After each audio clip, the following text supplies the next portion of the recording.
Hello students, शिक्षा coaching classes के YouTube channel में मैं आपका स्वागत करती हूँ।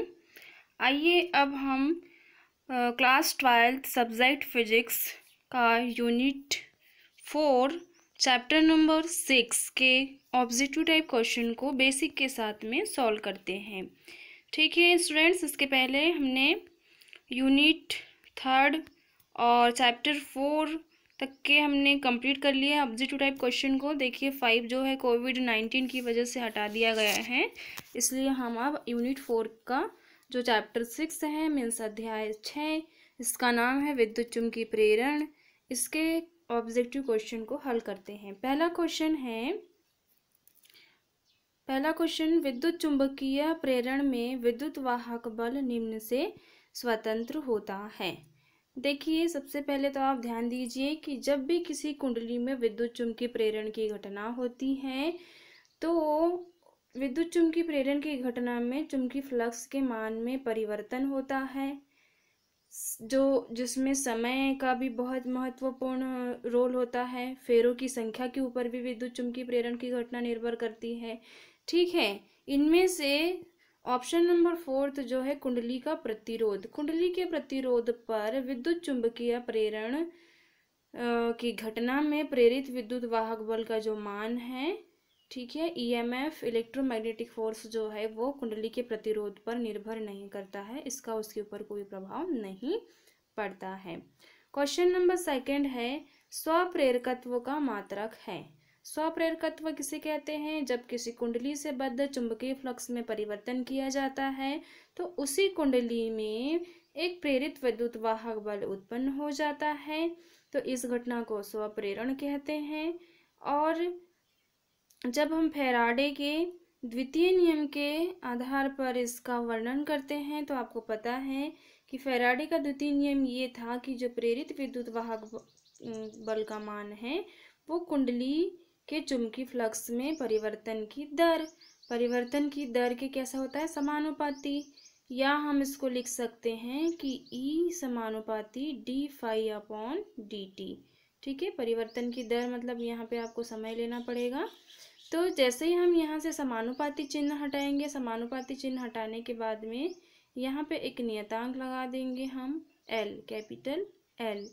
तो ये जो कैपिटल L है यही स्वप्रेरकत्व होता है, और स्वप्रेरकत्व का जो मात्रक है वो होता है हेनरी। ठीक है, स्वप्रेरकत्व का मात्रक क्या होता है? हेनरी। ये आपको ध्यान रखना है, स्वप्रेरकत्व का मात्रक हेनरी होता है, इसका संकेत L है। और इसकी परिभाषा कि जब किसी कुंडली से बद्ध चुंबकीय फ्लक्स में परिवर्तन किया जाता है तो उसी कुंडली में प्रेरित विद्युत वाहक बल उत्पन्न हो जाता है, इस घटना को स्वप्रेरण कहते हैं, और इसमें जो नियतांक होता है उसको स्वप्रेरकत्व कहते हैं। क्वेश्चन नंबर 3 है चुंबकीय फ्लक्स का एसआई मात्रक है। चुंबकीय फ्लक्स का एसआई मात्रक, चुंबकीय क्षेत्र का एसआई मात्रक टेस्ला होता है, और जो चुंबकीय फ्लक्स है उसका मात्रक वेबर होता है। आपको अच्छे से ध्यान रखना है, चुंबकीय फ्लक्स का मात्रक वेबर होता है, चुंबकीय क्षेत्र का मात्रक टेस्ला होता है। ठीक है, दोनों में कंफ्यूजन क्रिएट हो जाता है, इसलिए आपको अच्छे से ध्यान रखना है। चुंबकीय फ्लक्स किसे कहते हैं? चुंबकीय क्षेत्र में जो बल रेखाएं होती है, जितनी भी बल रेखाएं होती है, अगर उनको हम जोड़ देंगे तो उसका जोड़ या उसका जो टोटल है वही चुंबकीय फ्लक्स कहलाता है। अर्थात इसकी परिभाषा हो जाएगी किसी चुंबकीय क्षेत्र में उत्पन्न कुल चुंबकीय बल रेखाओं की संख्या को चुंबकीय फ्लक्स कहते हैं। क्वेश्चन नंबर 4 भंवर धाराओं का उपयोग किया जाता है।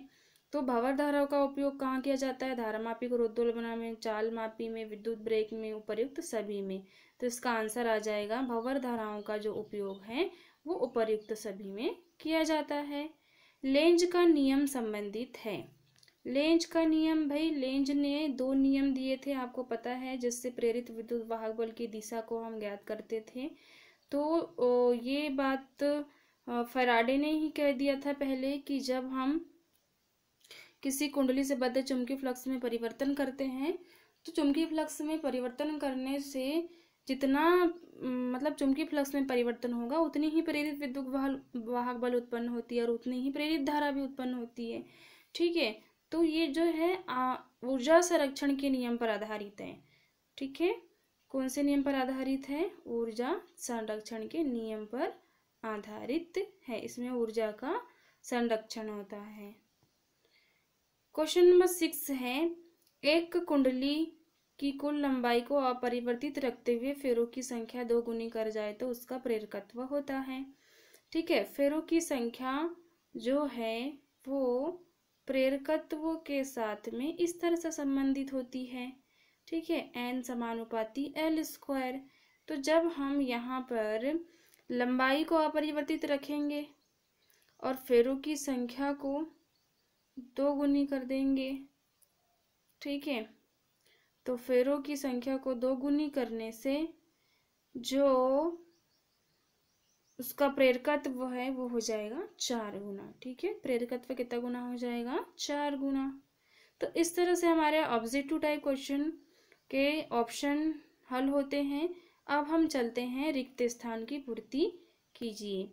देखिए, रिक्त स्थान की पूर्ति कीजिए में पहला क्वेश्चन है, विद्युत चुंबकीय युक्तियों में खाली स्थान के प्रभाव को कम करने के लिए क्रोड को पटलित किया जाता है।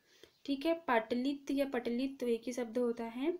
जो क्रोड होता है मतलब कि जो कुंडली होती है उसका जो क्रोड होता है वो पटलित बनाया जाता है, उसको पटलित किया जाता है, मतलब एक आयताकार आकार का बनाया जाता है। नर्म लोहे का क्रोड होता है, तो इसको पटलित बनाने से उसमें भंवर धाराओं का मान, किसका मान? भंवर धाराओं का जो प्रभाव है वो कम हो जाता है। ठीक है, भंवर धाराओं का प्रभाव कैसा हो जाता है? कम हो जाता है, जिससे कुंडली गर्म नहीं होता, और गर्म नहीं होने से उसमें जो विद्युत धारा है यानी कि विद्युत ऊर्जा जो है वो ऊष्मा ऊर्जा के रूप में क्षय नहीं होता। इसीलिए विद्युत चुम्बकीय युक्तियों में जैसे ट्रांसफार्मर, ठीक है, इनके क्रोड को कैसे किया जाता है? पटलित किया जाता है, ताकि भंवर धाराओं के प्रभाव को हम इनमें कम कर सके।